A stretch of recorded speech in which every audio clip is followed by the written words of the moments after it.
You know, a couple weeks ago, I wasn't sure which way this video was going to go. I was sure the drone crash was not my fault, but I also knew that I didn't have the drone in my possession to trade in, which is DJI's policy for replacement.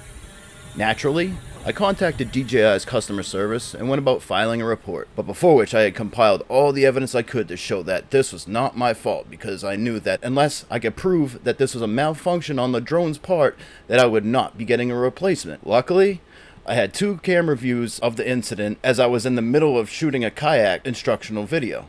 I had my GoPro view, and I also had my aft-facing Sony camera view.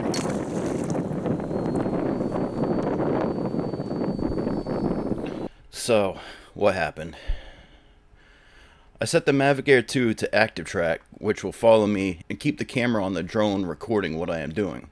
I was on my second battery of the day using the same mode. The clip playing now was recorded to the cache about 1 hour before the crash. As I stated, the active track was flawless through one whole battery, showing no sign anything was wrong. As I was explaining the use of an anchor trolley on a kayak, I noticed the drone was lower than I originally had set it, and soon after it actually got extremely close to me for some unknown reason.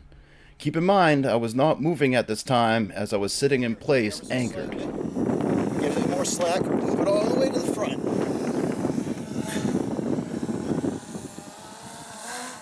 See?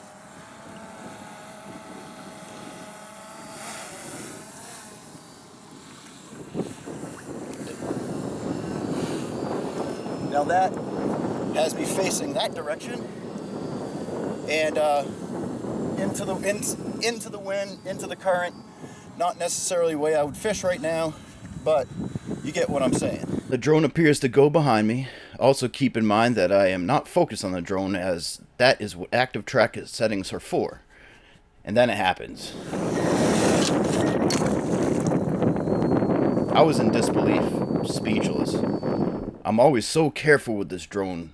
I treat it as if it was my baby. So why didn't I immediately jump in? Well, so this is part of the Intercoastal Waterway in St. Augustine, Florida. It's a tidal creek, it's salt water, it's a mud flat. Those who spend time in these areas know exactly why I didn't go jumping in after it, but basically mud in these flats will eat you up. For example, I can take a 7-foot pole and push it almost all the way down into the mud with little resistance. If I would have sunk in the mud, I likely would either have drowned, or I probably would have drowned. As you can see, the current was moving, and for all I know, the drone was swept away, never to be seen again until it washes up on shore. I tried for 3 hours to fish the drone out using my net, fishing rods, paddle, and finally, to my dismay, I gave up. Sunburnt and bummed, I went home without my faithful drone. Now, to see what DJI will say. I bought the DJI Carefresh plan insurance when I bought the drone. Part of the deal is that you have to mail back your broken drone, which I did not have.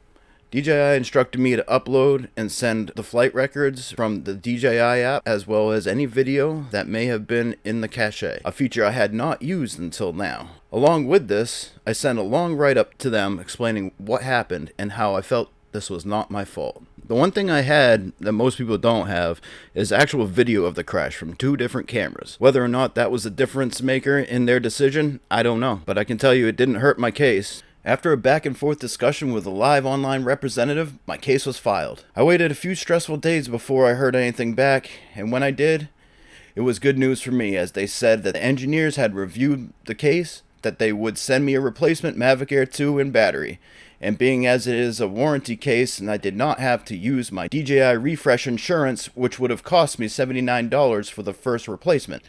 The new Mavic Air 2 landed at my doorstep exactly 21 days after I had lost it to the water, and it looks to me to be a brand new model as opposed to a refurb.